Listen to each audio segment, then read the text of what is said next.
Hey everyone, Manny here with a quick shameless plug before we start today's episode. If you're in or around New York City, Noah, Devin, and I are putting on a live event book talk on March 29th. Now, you may be wondering whose book we're going to be discussing at this show. Is it Gavin Newsom's? Is it Josh Shapiro's? Is it a third future presidential candidate? Well, maybe, because we're going to be talking about my new book. It's called Colored People Time, A Case for Casual Rebellion, and it's a collection of humorous essays about my personal life, about politics, about video games, about revolutions and partying and gardening. There's a lot packed into this book, and it's all connected by the theme of the concept of time. Now, one great thing about this book is how short it is. Take it to the beach. Take it to the doctor's office. You can tell your friends that you read a whole book and they don't have to know that it only took you 90 minutes. In the description for this episode, you can find my book and you can find the tickets to the live event where we will talk about said book. Thank you for your attention to this matter and enjoy today's episode.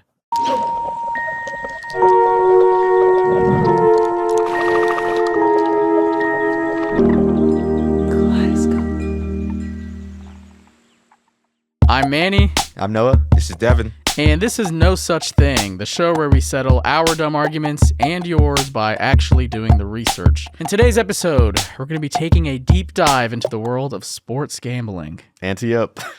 Yeah. What do people say? All Hold them. All bets are off. All bets are off.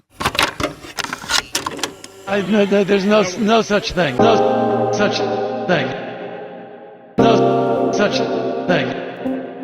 No such thing. No such thing. All right, by now, we've all heard about sports betting. Yes. Not only have you heard about it, you've seen it everywhere.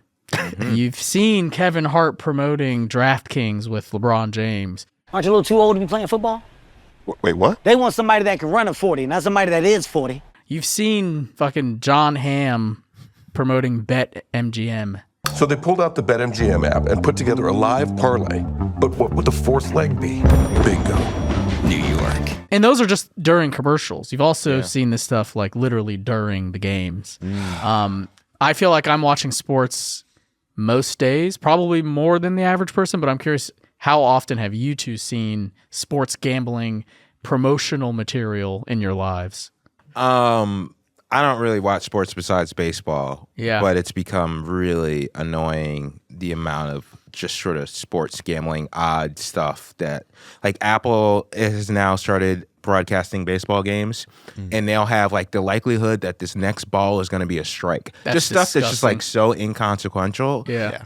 Like graphics on screen the entire game. And like, I feel like on baseball, they have it on the actual, like not on the bottom. I feel like I've seen it like It's on in, the- yeah, on Apple the does front it like, screen. Apple does it on screen. Yeah. Like, which is really crazy. yeah, it's insane.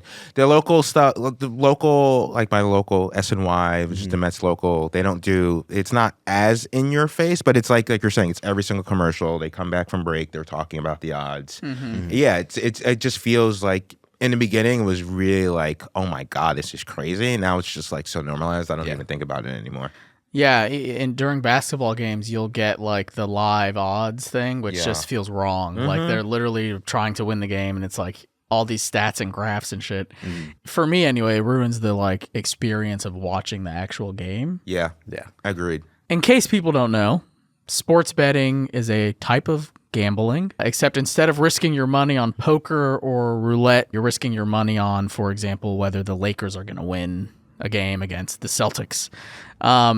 Now, it used to be the case that if you wanted to bet on sports, you'd get your ass in the car and drive all the way to like Atlantic City or some casino in your area and you'd place a bet there. But in 2018, the Supreme Court struck down a law that banned sports betting in most states. So because of that, you're now seeing this proliferation of sports betting all over the place, and you can now legally place a sports bet on your phone, which was, not the case before. I'll be honest, I've dabbled.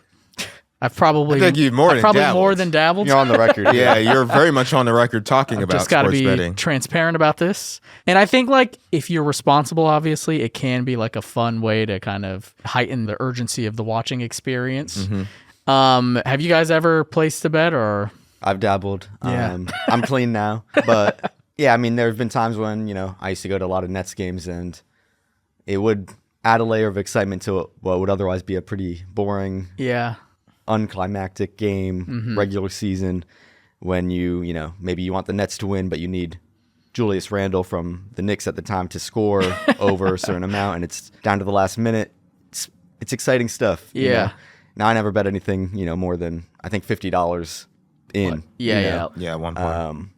But yeah, making some crazy parlay, which is, layering a bunch of random things to happen essentially, and hoping they all happen to make, say $1,000 on that $50. Yeah. It was a exciting high, but Yeah, I think I remember we went to a Nets game together once, and we would both have kind of a bet riding. And I remember you won a decent amount once. Yeah, and then I had Congratulations on that. had to quit.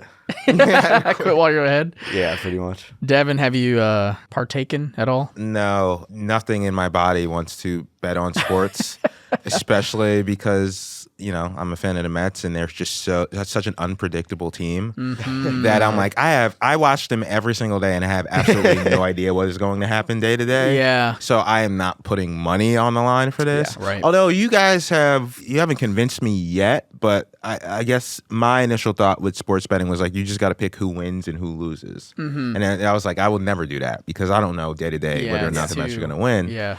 But then y'all talked about, you can bet on smaller things, right? You can bet on whether or not somebody gets a certain amount of hits, so that's a little bit more fun because it's less, you're kind of leaning into the uncertainty of it, versus like trying to make calculated decisions. It's a little bit more like, feels a little bit more like the lottery to some degree of like, all right, I'm going to put some amount of money down, and like if I lose it, whatever. Yeah. But you're not like thinking so much about it. You have, obviously you have a little bit of insight, but a lot of it is up to chance. Yeah, I mean, there's this kind of idea, I think, that it's different than regular gambling because, people feel like they know sports. They know a team in and out, and they feel like they can affect some money coming their way because, they know that Shohei Ohtani's going to get 1 hit per game. I don't know if that's a real stat. I don't watch baseball, but if you bet on that every game and he does it most games, you're not going to win that much money. Yeah, but that's what I was that's gonna say. If it's an easy bet, then you're not going to win that much. Yeah, exactly.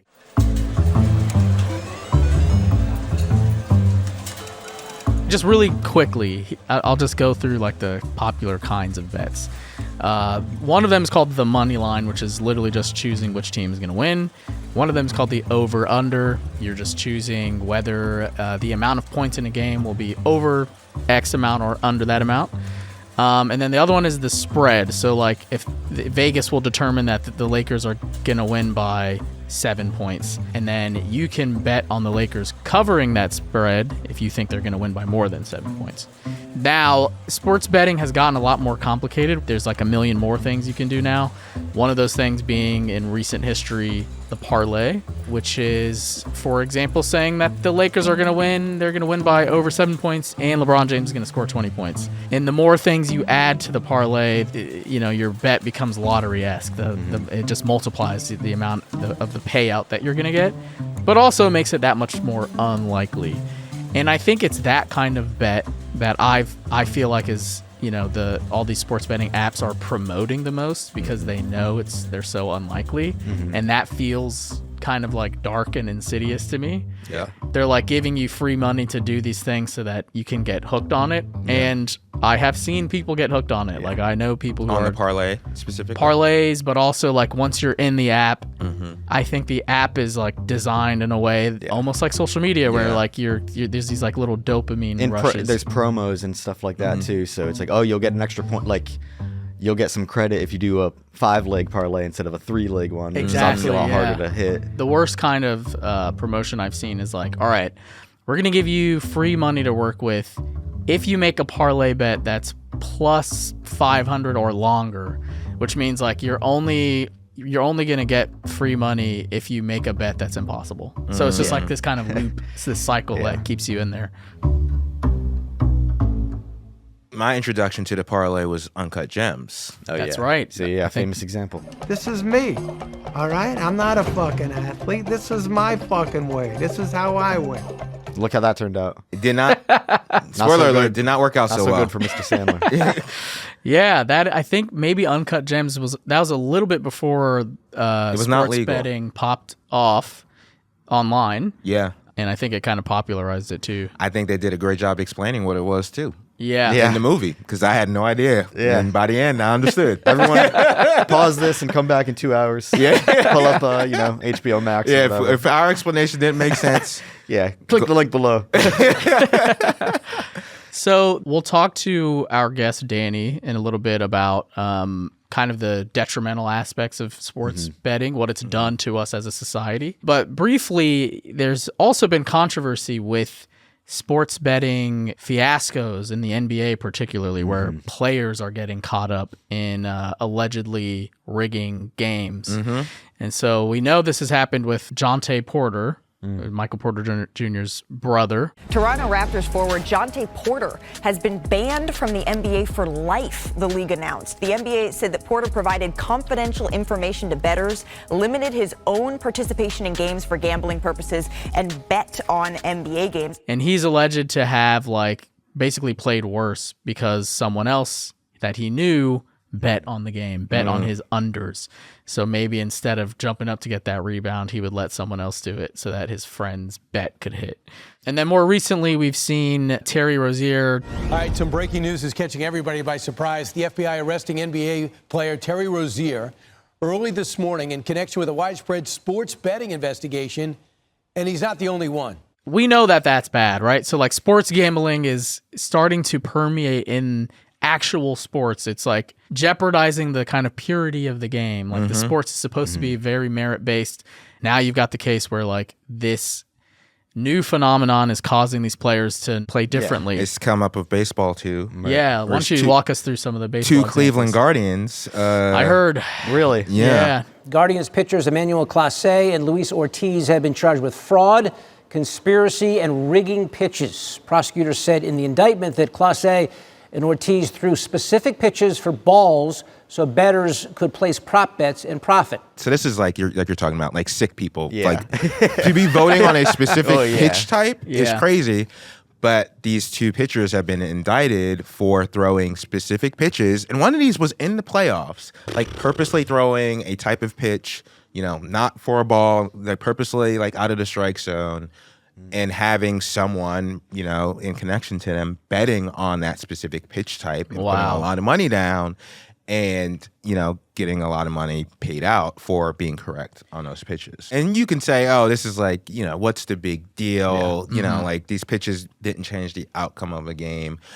Sure, maybe not, but it is the sort of thing that okay, this is how you start, right? You do the really, okay, I'm just going to throw this one pitch out of the strike zone and start out this batter not the way I naturally would. But then you start to wonder, okay, if this is the only thing we caught, what else are you actually doing behind the scenes? Yeah, it's really disturbing because there's clips now circulating of Terry Rozier putting up some horrific shots or losing the ball all the time in ways that just look a little bit weird. And look, he made that it may be legitimate, right? cool. It Might may just be suck. you were You just just can't trash tell, today. Yeah. These pictures may be hey, you just didn't have your stuff today. But now when you find out that oh, there may be something happening here, you start to question all these things. And that's what makes it so dangerous because I know people are getting caught now, but I think it is relatively easy to hide your assistance on someone else's bet. There was a clip of LeBron last year where he was in a post-game interview and he said that some fan was screaming at him that he just needed one more rebound from LeBron so his bet could hit. And then LeBron was like, so I just helped him out, jumped up to get a rebound. Well, yeah, he definitely yelled at me, got my attention, said, one more rebound. I was like, what? He was like, one more. So I got one more and I pointed at him to acknowledge that I was listening. And that's kind of a funny moment, I guess, but underneath the surface, it's oh, that's kind of dark. Yeah. All right, so we know that sports betting has invaded the sports infrastructure in such a way that is detrimental to the purity of the game. But I am curious. It made me think about, like, what if a player is betting on him or herself to do well? Mm-hmm. What if LeBron can bet on himself to score, 30 points? Should that be allowed because it incentivizes him exactly to do well? I'm kind of curious, like, what the pros and cons are. I'm trying to think of, I'm trying to make the argument. Of course, that sounds great. LeBron says, hey, I'm going to try to score at least 20 points today. Mm-hmm. And if I get that, I win, whatever, $2,000. Like he needs it. Okay. $20,000, whatever he wants. Yeah, $20,000 in the wine cellar or whatever. Yeah. But the issue, though, I think it's like if you can do that openly, then it's like, who's to say he's not making a little carve out for his friends on the Celtics who he's playing against? Yeah. To make sure, to make sure he does score 20 points. Okay, I'm not going to block him so hard, so I can get a piece of this. Yeah. Like, I think it seems simple, but then it's like so easily opens it up to anything else. Yeah. So unless you all have secret bets in some system that then, like, why are we making, like, why? No, it can't be secret. It got to be all out in the open. Yeah, so like you want to put all these other odds and stuff on the screen. I want to see what LeBron is betting on himself for this game. Do. Yeah, and it's like there's no more underground. There's no more underground. Get rid of the We're legalizing. Like you say, legalize drugs. We're going to legalize sports betting. So like it's just going to happen. Decriminalize. Yeah, decriminalize sports betting. Just all out in the open. Yeah, I think I think about it. Or what if it was as simple as he's only allowed to bet on the Lakers to win. Not like necessarily. Yeah, you could pick out what I think there's ways you could work it out so you're not getting so specific that like it's altering, like you're saying, whether or not somebody's going to put up a shot or something. But I think about this, like, I don't know how it works with contracts and the sports that y'all watch. All the other sports besides baseball. Yeah. Sounds degrading. You're making it sound like we watch some freaky ass, nasty ass sports. Those kind of if you call those sports. But like in baseball, right? Especially with, say, someone has kind of like an off year or they're injured or whatever, there'll be incentives that like, hey, in this contract, if you start a certain amount of games, if you win whatever award, if you get a certain amount of strikeouts or home runs or whatever, you'll get a bonus added to your performance contract. bonus, Exactly.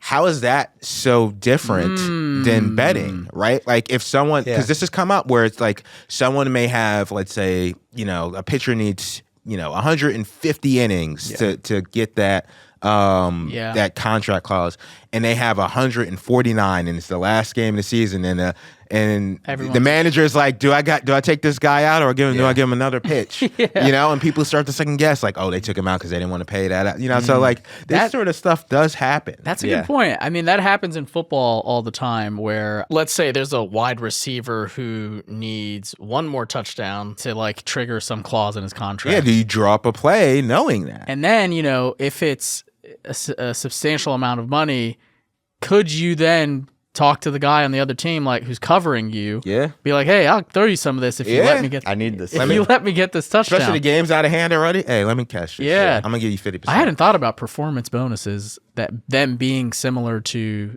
betting on yourself. Yeah, I guess those are long-term goals though. Yeah. Or like you can't do it every game. I think the per game ones is I think scary, or like I think that's a bad hole to go down. Because then even if we decide it's ethically okay, it still I think affects the like sanctity of the game. Where like let's say LeBron James is allowed to bet on the Lakers to win, he might be making different decisions at the end of that game than he would have.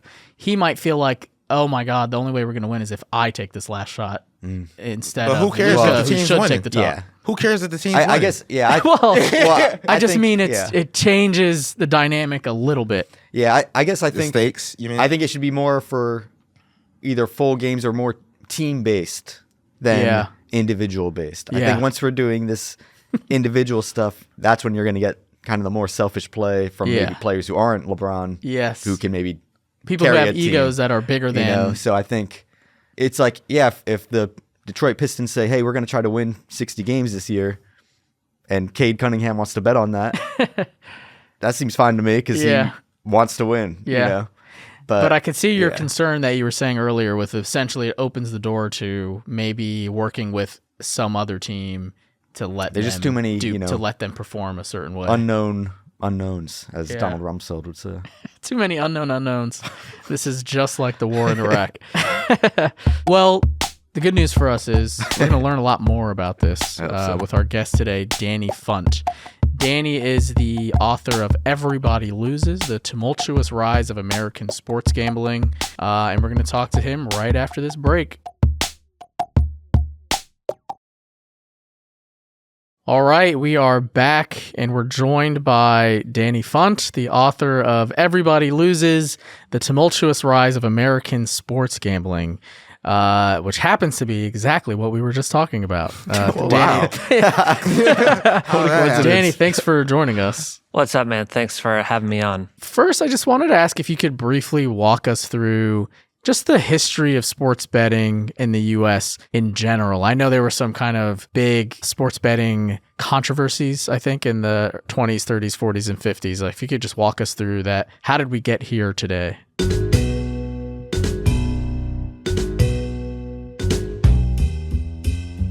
There's been betting on sports since there have been organized sports in America, even going back to like the very first baseball games in New York City in the 1850s.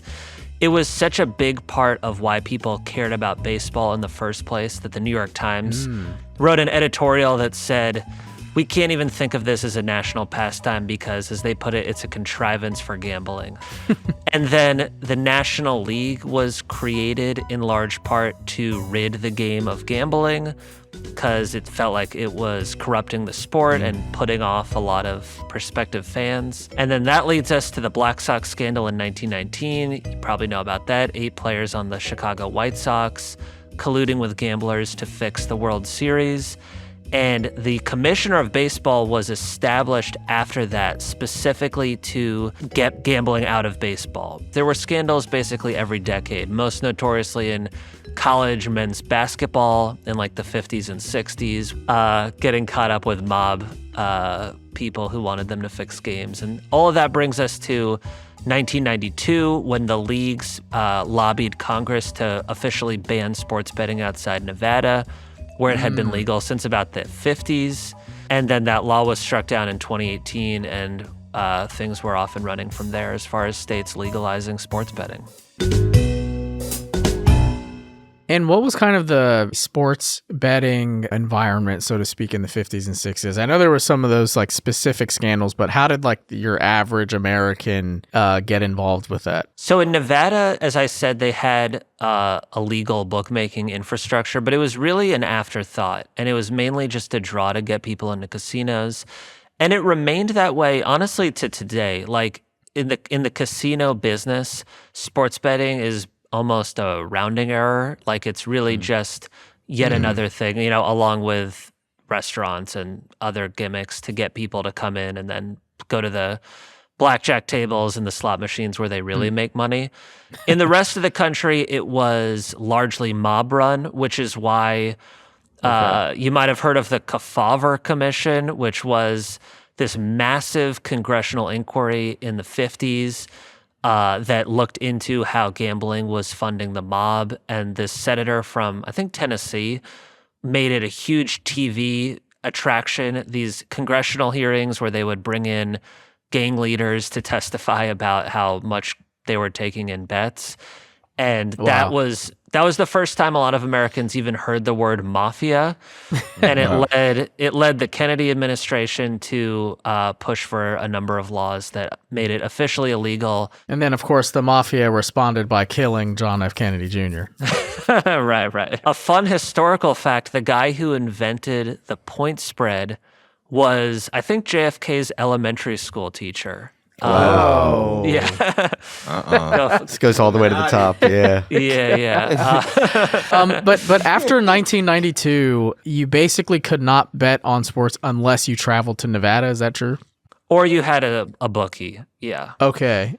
And just for the audience, like, describe what a bookie is. How was that allowed? Or it wasn't? It was like under the table. Totally under the table, everywhere but Nevada. And basically that's someone who, you know, will take your bet on a game. It was probably only against the point spread.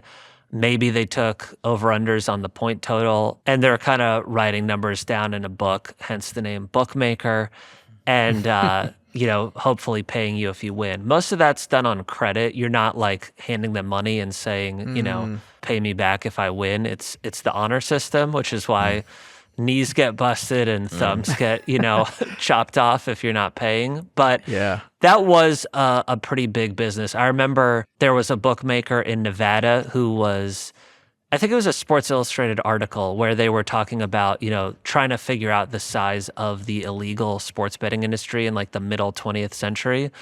And this guy was like, I know of a town in Wisconsin that has 13,000 people and 2 bookmakers. So just think about, if like a middle of nowhere town in Wisconsin has 2 bookies, it probably suggested there were a ton of them across the country. That kind of leads me to my next question. Like when I bet on a game today, I'll open the app and I'll bet on whatever, the Lakers to win, and it'll say plus 200. And I understand that means if I bet $100, I'll win 200. But where the hell do they get that number from? Who actually is responsible for providing the odds on a given sports match? That's an important point because we still say colloquially like Vegas thinks X. Vegas thinks the Seahawks are a 3-point favorite. It really almost has nothing to do with what anyone in Vegas thinks. It's an aggregation of worldwide betting trends, and usually when they'll open with numbers, they're basing it on betting markets in like Asia and other parts of the world that might be ahead of us just on the time difference. And then going from there. And then the numbers get sharpened mainly by the bets that you see coming in from professional gamblers. A lot of bookmaking is just responding to what these sharp bettors are doing and then massaging the numbers accordingly. It's not like a genius odds maker who posts a number and then takes on all these different people and is trying to outsmart them. It's the wisdom of crowds, as it's sometimes said. And people would say colloquially Vegas because those bookies were normally in Vegas before the Supreme Court action. Yeah, and a lot of these companies, based in Vegas, whether it's Caesars or MGM or what have you. So then what is the format of that business? How exactly do they make money? Like, I know how I lose money to them, but like what's the structure exactly? So the simple answer is they bake an edge into the odds so that they win no matter what. And there's complexity to that, but basically it's the reason why if you bet $20 on both sides of a bet, it's not going to be a wash, right? You're going to lose a certain amount, and that certain amount is roughly what the sportsbook is making. It's complicated because there's a common misconception that the art of bookmaking is posting odds or a spread or whatever that's going to attract 50% money on both sides. And then you get the VIG, that house edge that I just mentioned, and that's how they make money. They're really not going for 50-50. They're going for being on the side of the professional gamblers, but posting a number that's going to get a lot of money on both sides. But the sportsbook wants to basically bet on the side of the sharps because they're right more often than not. And if that happens, then the house is going to win even more than that edge that they bake into the odds. So gets a little complicated, but that's the business. It's not like, let's figure out what's going to get half and half on both sides. Well, I was going to ask if you could clarify a little bit about the VIG. Okay, the Lakers and Celtics are playing, and I bet $20 on each of them to win. I'm going to win $20, right? So you're going to see minus 110 typically on both sides. Yeah. So if you bet $110 and you win, you make 100. If you bet 110 and lose, obviously you get nothing. So that $10, the difference there is the VIG, right? So typically, it's why in order to beat those sorts of bets and make money, you have to win about 52.5% of the time. Because if you just won 50-50, the house has that edge and they're going to beat you. And it's really hard to win more than half your bets. Conversely, if you think about it, it's really hard to lose more than half your bets if you're if you're betting those types of straight bets. That's what I tell my wife. In your book, you interviewed and talked to a lot of people who have influence, I think, at some of these companies like FanDuel and DraftKings. Like, what did you learn from talking to them about like the average American's relationship to sports betting and how they try to recruit more people into it? There was a bunch, because some of it I think is pretty sinister, and I definitely wanted to get into that of some of the predatory tactics they're doing, but some of it also was just interesting to me of how this business actually works. There was someone who was in like marketing insights at FanDuel, and she told me a bunch of things that I found really interesting. One was that people are always thinking like there's so many ads that must turn off a lot of people because they're like, I just can't stand seeing all these FanDuel ads. I'm never going to give them my business. And she said from their research, that's not true at all. No matter how much you hate a company's advertising, it doesn't stop you from patronizing them. So that's instructive. But another thing she said that was interesting was, although these companies like to brand sports betting as this social activity, and, you know, this idea of like, you know, all me and my buddies like gather and we place our bets, and that's like a way that we socialize around sports. Based on her research, a lot of people are doing it when they're alone, and they don't like to talk about their betting because they're kind of embarrassed about it, that it's this thing they do to like liven up a boring night alone. And I mean, I do that, you know, sometimes. So I'm not here to judge, but I think that's maybe a huge percentage of this business is people like that. Yeah, I mean, it's an interesting dynamic. When sports betting was legalized in New York, like me and some buddies, I think I noticed that we were socializing more often than we were before. And a part of me was like, oh, this is kind of nice that, like, you know, in what so many people are calling a male loneliness epidemic, we're kind of like, we've got this like Discord channel now and we're hanging out. But, you know, I think it's very easy to see how that turns sour. Because sometimes I see people who are just really deep in it, like really addicted to trying to make their money back. For sure. And also think about a lot of states legalized, including New York during COVID. So people were extra isolated and bored and like doing anything, you know, baking sourdough and betting on sports, right? Yeah. What are some of the more predatory behaviors that these companies are engaging in to keep me on the app? I'll get into some of the messed up ones, but one that I find interesting that I think you and your listeners might too is maybe not as predatory, but it's just it's a counter argument to this idea that sports betting just enhances fandom, which is an argument you hear the leagues make. It's like, this just makes you extra locked in as a fan. It's just taking an interest you already have and like putting it on steroids. And I remember talking to this guy at a company called Simplebet, which creates these so-called micro bets, which are like bets on a shrunken down time frame. Like, will the next pitch in a baseball game be a ball or a strike? In a football game, you know, will they score a touchdown, punt, get a field goal, whatever? And he was telling me that when they're setting the odds on those bets, they do what's called shading, which is they recognize that fans have a bias to overestimate the likelihood of positive outcomes. Like if you're watching a football game, you're going to overestimate the odds that a team scores in a given possession, right? Either just because you're rooting for them or it's nice to think that the good thing is going to happen. And so the payouts on those bets are less than if you're betting for the negative thing to happen.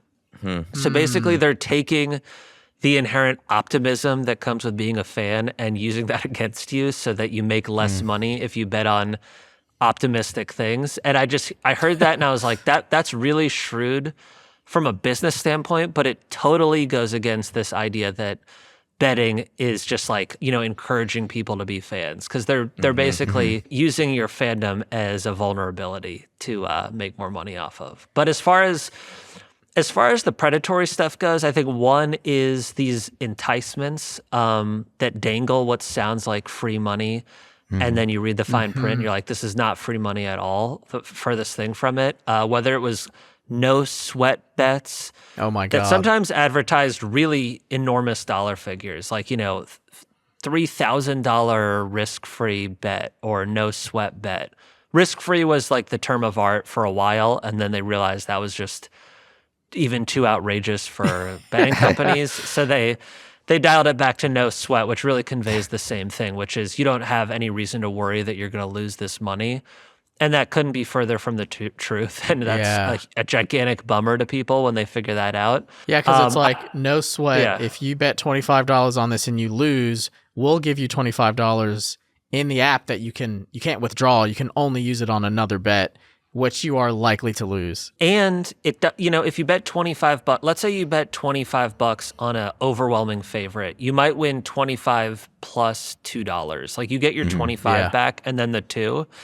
In the case of those free bets, you don't get the stake of the bet back. Right. You would only get the $2. So you're really down $23. And I made this mistake when I was in New York and like an idiot about these promotions, and a lot of people did as well, where they're like, okay, if I lose my no sweat or risk free bet, I'm just going to bet it on favorites and have a really high chance of, coming back even. Does not work that way.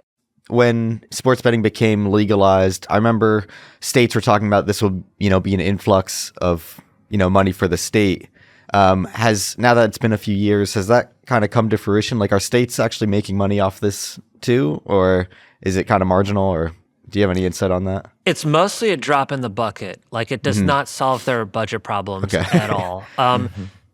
New York is a slight exception just because they get away with taxing online sports betting at 51%, which is way, way higher than the rest of the country. And these companies feel like, how could they not operate in New York? It's where Wall Street is and where they're based, so it'd just be insane not to. But they're being taxed through the roof. So New York has generated almost half of all the tax revenue on sports betting in the country. Holy shit. Let's go. Thank you, Manny. yeah, I'm like a third of that. And for a lot of the country, it's like, it's a trivial amount of money. Wow, And then the other side of that is like, they make it sound like it's just found money, like they, struck oil or something. But people aren't spending that money on other things, right, or they don't, or they're not investing it. Or they have health problems now, or like, debt that people need to deal with. And that's a cost on the other end. So I think when people start studying that holistic picture of this, it's going to be pretty bleak for that argument.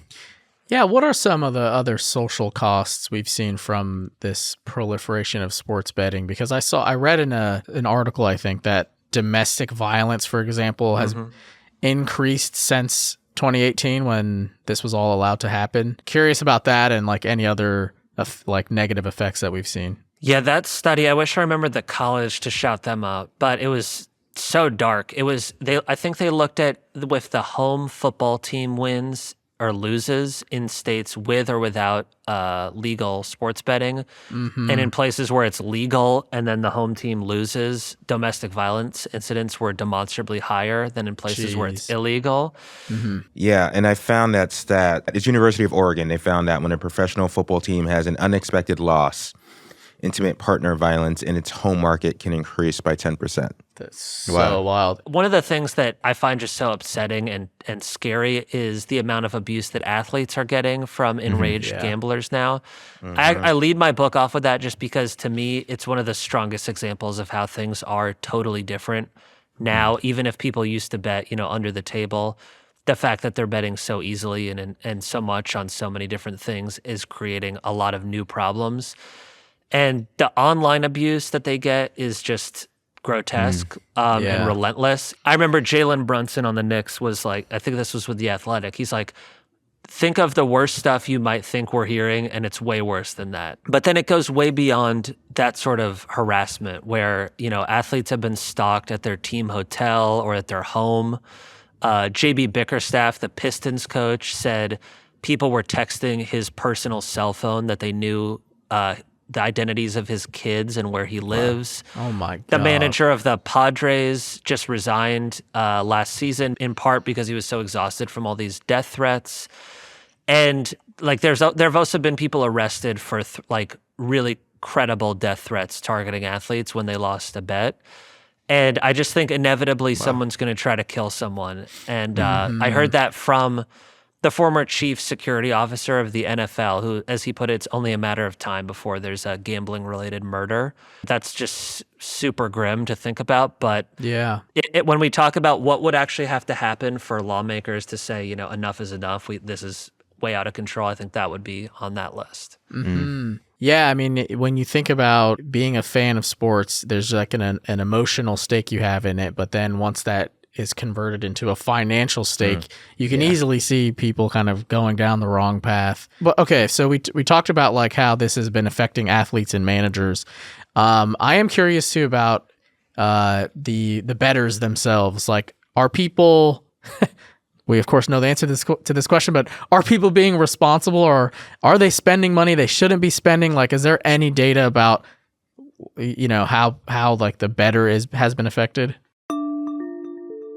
Yeah, and like the industry always says, the majority of people bet and they have no issue, and it's just something they do now. It's like no different than spending money to go to a movie. I think there's studies, of course that's true on a simplistic level, but there's studies that indicate a lot more people are betting more than they wish they were than you might think. So there was one study that found that a third of people who bet on sports have felt ashamed after the fact at how much money they lost. Oh, God. Half of people who bet concede that they're not honest with family and friends about how much they're losing and how often they're betting. Even just like the amount being lost. I remember DraftKings in one of their quarterly earnings reports, the average customer loses more than $100 a month. Which, on average, that's a lot if you're losing $1,200 a year. A year. And the amount that you have to bet to lose that much is a ton. Right. So I think it's designed to get you to bet more than you intended. A moment ago, I told you about that executive who crafts these micro bets and was talking about shading. Let's say someone's okay betting $50 pregame. If they're betting constantly during the game, they might bet $10 10 times and then look up and be like, oh, I just bet twice as much as I intended. And this guy was like, yes, exactly. That's the goal. That's what we're going for. And it's again, like from a business standpoint, it makes total sense. But from a customer safety standpoint, it's problematic for sure. Do you feel like the legalization of sports betting was a mistake? I think the way they went about it is undoubtedly a mistake. And too often this gets boiled down to like prohibition or legalization with no guardrails, and there's so much in between.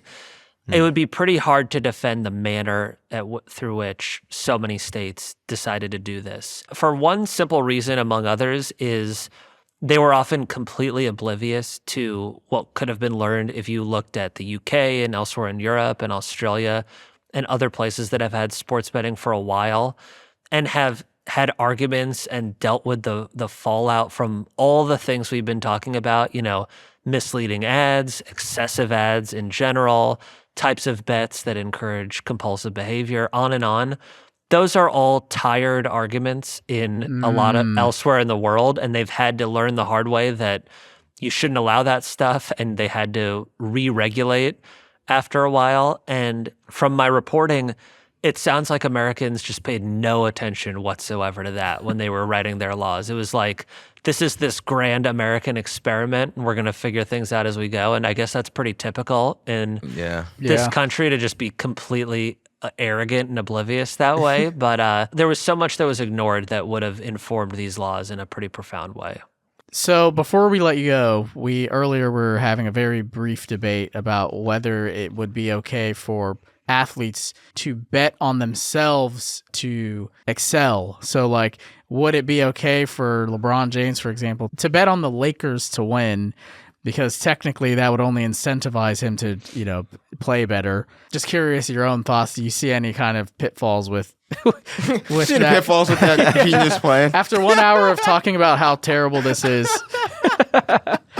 I mean, the risk would be it's hard to stop at betting on yourself, and then they just start betting on everything, and that's where they get into trouble. But if we're just being like purely intellectual about it, I don't think there's anything wrong with betting on yourself to win if there's no caveats. I'm pretty sure, and I hope I don't get this wrong, I'm pretty sure fighters are allowed to bet on themselves to win outright, but they can't bet on like I'm going to many win rounds? after the 8th round. And I remember I think it was the Mayweather-Jake Paul fight, Mayweather tried to bet on like, I'm going to win in the 7th round. And they were like, absolutely not. Because he could totally he could play with him for 6 rounds and then knock him out. Yeah. Which I think he did. That makes sense. All right. Well, thank you so much for joining us, Danny. This was illuminating. My pleasure. Thank you for having me.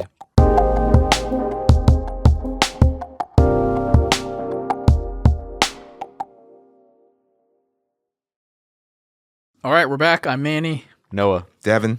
And we just had a conversation with Danny Funt about the sports gambling world. One thing I found interesting, I would have assumed that sports betting was actually a big chunk of the gambling industry, but Danny was saying it's basically a way to get people interested in like the online more poker classic and other versions things. of gambling, like roulette and blackjack and craps and all that. Yeah, it's interesting. I mean, those are obviously more time consuming in a way. Mm-hmm.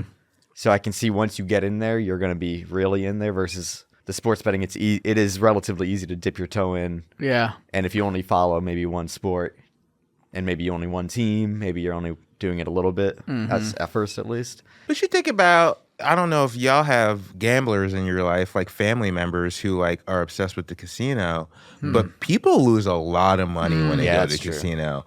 In a way that would be very hard gambling on your phone to lose. Like people will go and lose thousands of dollars, like spending a day or two in a casino. Yeah, you're not going there, there and spending $10. Yeah, exactly. Like that's what I did when I went to Atlantic City, but that's me. Yeah, that was once. Most people who if are I'm going showing to up, the I'm probably casino, ready to spend at they're least spending $1,500 real money. So there's probably there's it's a scale thing. It's not as easy, to get as many people in the door as a casino, as opposed to your phone. But the people who get in the door are big spenders. Yeah, they're spending as if they're 10 sports gamblers. Yeah, exactly. At the casino. Right. The thing of like solutions, if okay, we're too far gone on this, how do we pull back or put in guardrails?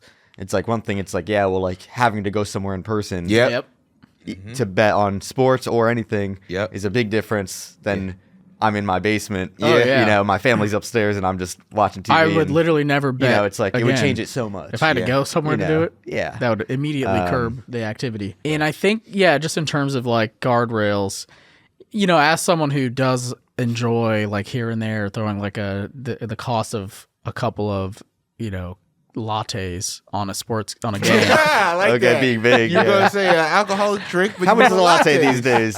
Yeah, that's more accurate. Instead of buying like a cocktail, I might throw that on a game. I think one way to kind of reel this back a little bit would be to only allow people to bet on the outcome of a game. Yes, like I who think, is going to win? Simplifying stuff. Who's going to win the game? That's the only thing you're allowed to bet on. Yeah.